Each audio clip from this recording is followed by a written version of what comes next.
চক্রব্যূহ ভেদ করার সামর্থ্য কেবলমাত্র ভ্রাতা অর্জুনের আছে জ্যেষ্ঠ। আমাকে আদেশ করুন তাতশ্রী। না পুত্র, বর্তমানকে হেরে গিয়ে ভবিষ্যৎকে রক্ষা করা উচিত কার্য, কিন্তু ভবিষ্যৎকে হেরে গিয়ে বর্তমানকে রক্ষা করা মূর্খতা হবে। তুমি আমাদের ভবিষ্যৎ পুত্র। যেখানে তোমার মৃত্যুর সম্ভাবনা আছে সেখানে তোমাকে যদি যেতে দিই, তাহলে তোমার মাতা সুভদ্রা আর জ্যেষ্ঠ মাতা পাঞ্চালীকে আমরা কি উত্তর দেব পুত্র? আমি জানি চক্রব্যূহে প্রবেশ করার মার্গ। প্রবেশ করার মার্গ তো তুমি জানো পুত্র, কিন্তু চক্রব্যূহ থেকে নির্গমনের মার্গ ভিন্ন প্রকারের, আর তোমার সে জ্ঞান নেই পুত্র।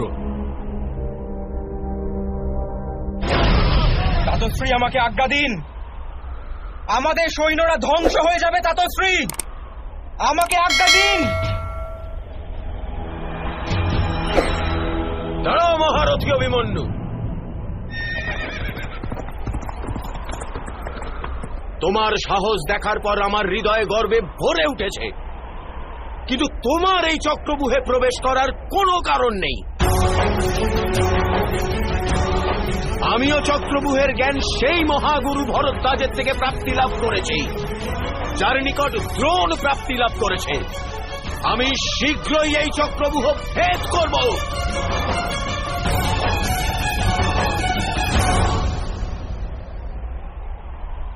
চলো সারথি। হর হর মহাদেব, হর হর মহাদেব, হর হর মহাদেব। মামাশ্রী, পাঞ্চাল রাজ দ্রুপদের রথ চক্রব্যূহ অভিমুখে অগ্রসর হচ্ছে। গুরুদ্রোণ, পাঞ্চাল রাজ দ্রুপদ কি চক্রব্যূহ ভেদ করার উপায় জানেন? অবশ্যই। আমার পিতা মহর্ষি ভরদ্বাজের আশ্রমে আমি তাকে চক্রব্যূহের অভ্যাস করিয়েছিলাম। গান্ধার রাজ ভুলে গেছেন দ্রুপদ গুরুকুলে আমার মিত্র এবং সহপাঠী ছিলেন। আমাদের পরিকল্পনা বিফল হয়ে যাবে মামাশ্রী। আমরা আজ অভিমন্যুকে বধ করতে পারবো না। চিন্তা করো না বাছারা আমার। যে বিষয় সব দিক ভেবেচিন্তে না করা হয় তাকে আমি পরিকল্পনা নয় স্বপ্ন আখ্যা দিয়ে থাকি, আর স্বপ্নের ওপর আমার বিশ্বাস নেই। তুমি তো জানো বাছা, এ আমার পরিকল্পনা এ কখনো বিফল হতে পারে না। অভিমন্যু আজ অবশ্যই মরবে। আপনি রোধ করবেন আমাকে? মহর্ষি ভরদ্বাজের শিষ্যকে আপনি রোধ করতে পারবেন সিন্ধুরাজ? আমি বাধা দিতে পারবো না মহারাজ দ্রুপদ। ভগবান শিবের আশীর্বাদ বাধা দেবে আপনাকে। কঠিন তপস্যা করেছি আমি, কঠোর তপস্যা, মহারিষি দধিচির থেকেও কঠোর, আর বাধ্য করেছি মহাদেবকে আশীর্বাদ প্রদান করতে যে আজ সূর্যাস্ত পর্যন্ত এই রণভূমিতে আমার শাসন থাকবে। পাণ্ডুপুত্র অর্জুন ব্যতীত আমার প্রতিকার কেউ করতে পারবে না, না আপনি, না আপনার পুত্র, আর না আপনার চার জামাতা। আমার প্রতাপের সামনে আজ সবার সামর্থ্য নির্বল হয়ে যাবে। জয়দ্রথ মহারাজকে রোধ করেছে, নাক পাশে বেঁধে ফেলেছে জ্যেষ্ঠ।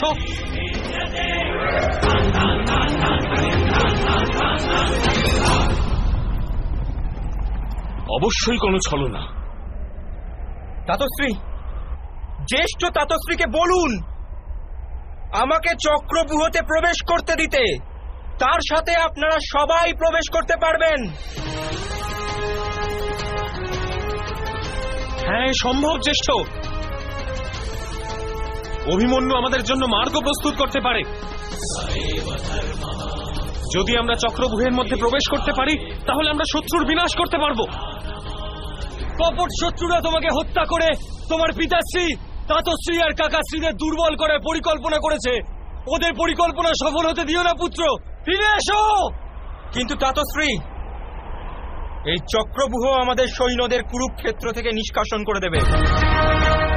যদি সেনা রণভূমি ছেড়ে পলায়ন করে তবে রাজ্যের পরাজয় ঘটে। তুমি বেশ বুদ্ধিমান বাছা আমার, যথার্থই বুঝেছ আমার পরিকল্পনা। যদি প্রত্যেক এমন করো তোমার সেনারা ধ্বংস হয়ে যাবে, আর সূর্যাস্তের আগেই তোমাদের সেনা রণভূমি থেকে নিষ্কাশিত হবে। তুমি নিজের সৈন্য দলের বিনাশ এড়াতে পারো, অথবা নিজের মৃত্যু এড়াতে পারো। সিদ্ধান্ত নাও বালক।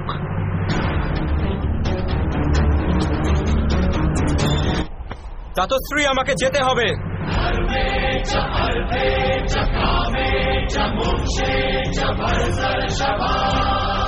আমি নিজের পিতা আর মামা শ্রীকৃষ্ণকে কলঙ্কিত করতে পারি না। আমি রণভূমি থেকে পলায়ন করে ওদের নিরাশ করতে পারি না। না অভিমন্যু, এটা আমার আদেশ, সম্রাট আদেশ দিচ্ছে, ফিরে এসো। কিন্তু যমরাজ কারো আদেশ মান্য করে না। আর আজ আমার মস্তকে যমরাজ উপবিষ্ট। আমি আপনার আদেশ মানতে পারছি না, ক্ষমা করুন তাতশ্রী। দেখুন জ্যেষ্ঠ, হস্তিদের দঙ্গলের মাঝে কোনো মুশিক দাঁড়িয়ে আছে, এরূপ প্রতিপন্ন হচ্ছে।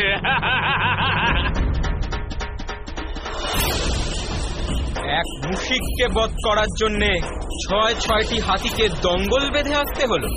বালক, যত অপমান করবে মৃত্যু ততটাই কঠিন হবে। যতটা অধিক সময় জীবিত থাকবো আমি, ততটাই হানি করব। আমার নিঃশ্বাসই আমার অস্ত্র, আর যতক্ষণ আমার শরীরে নিঃশ্বাস থাকবে ততক্ষণ যুদ্ধ করব আমি।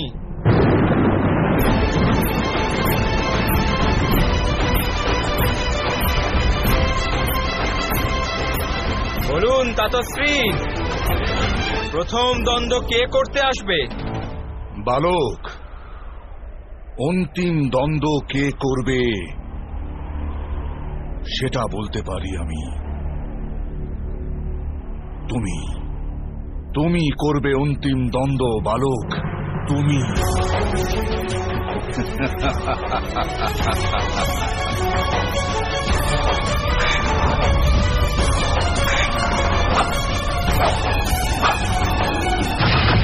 দেখো পাণ্ডুপুত্রগণ, নিজেদের আগামী প্রজন্মকে ধ্বংস হতে দেখো।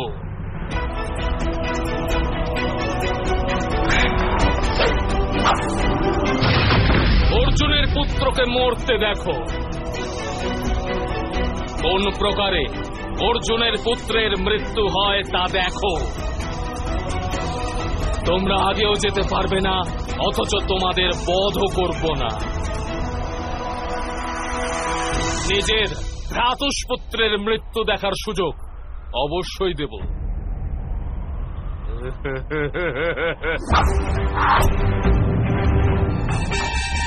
তাতশ্রী দুর্যোধন কেবল 3 মহারথী যুদ্ধ করবে, তবে তো আপনার পরাজয় সুনিশ্চিত।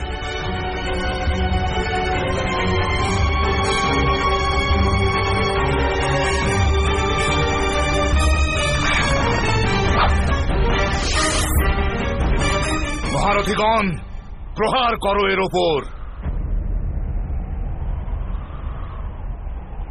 আমি আদেশ দিচ্ছি গুরুদ্রোণ, অস্ত্র ওঠান।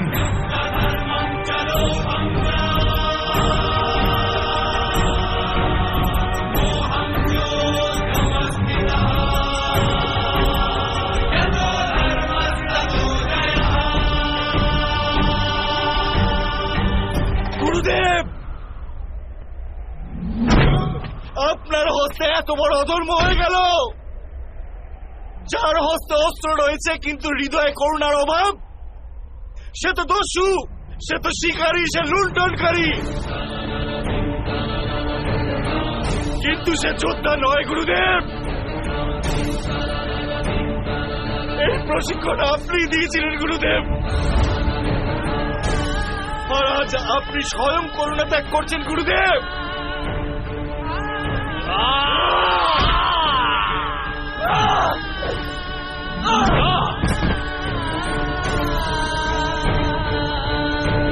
গুরুদেব, এ আপনার পরম প্রিয় শিষ্য অর্জুনের পুত্র, আপনি একে অন্যায়ভাবে বধ করবেন না গুরুদেব। রোধ করুন দুর্যোধনকে গুরুদেব। না গুরুদেব, আপনি সরসেনাপতি পদের সম্মান প্রাপ্তির সময় প্রতিশ্রুতি দিয়েছিলেন, কিন্তু আজ যখন কর্তব্য নির্বাহ করার সময় এসেছে তখন নিজের প্রতিশ্রুতির বিস্মৃতি ঘটল। অস্ত্র ওঠান গুরুদেব, অস্ত্র ওঠান।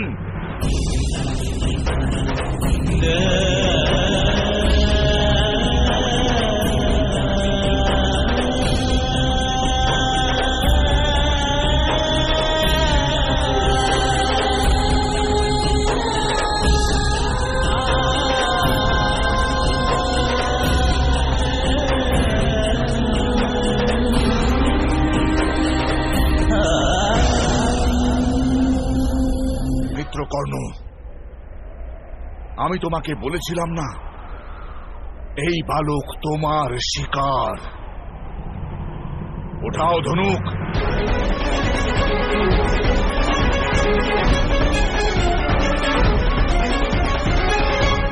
আমি একটি তীরে একে বধ করে দিচ্ছি।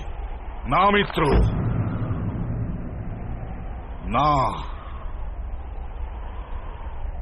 সূর্যাস্তের ঠিক পূর্বে এই বালকের মৃত্যু হওয়া চাই।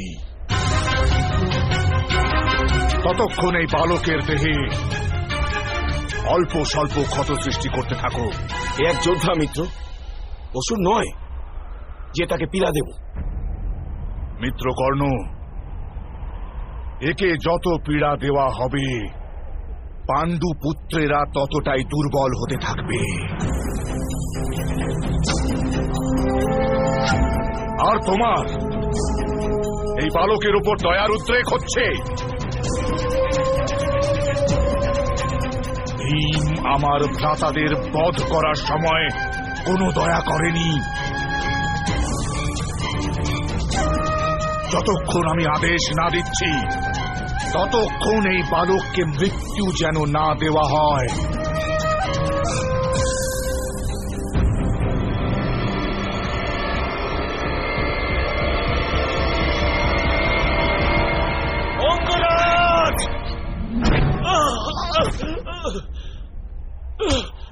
অঙ্গরাজ, একবার বিচার করে দেখুন, ও আপনার পুত্র সম।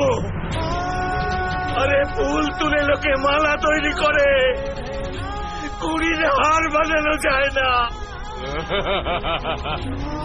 আরে এক বালকের উপর প্রহার করবে তো এতে আপনার আত্মসম্মানের মৃত্যু হবে না।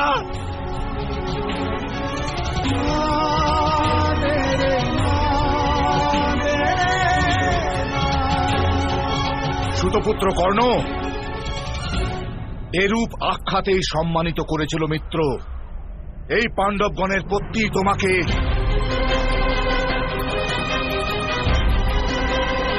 এই ভীমি, এই নকুলি, দয়া দেখিও না মিত্র। নিজের কর্তব্যের নির্বাহ করে নিজের ধনুক ওঠাও, ওঠাও মিত্র।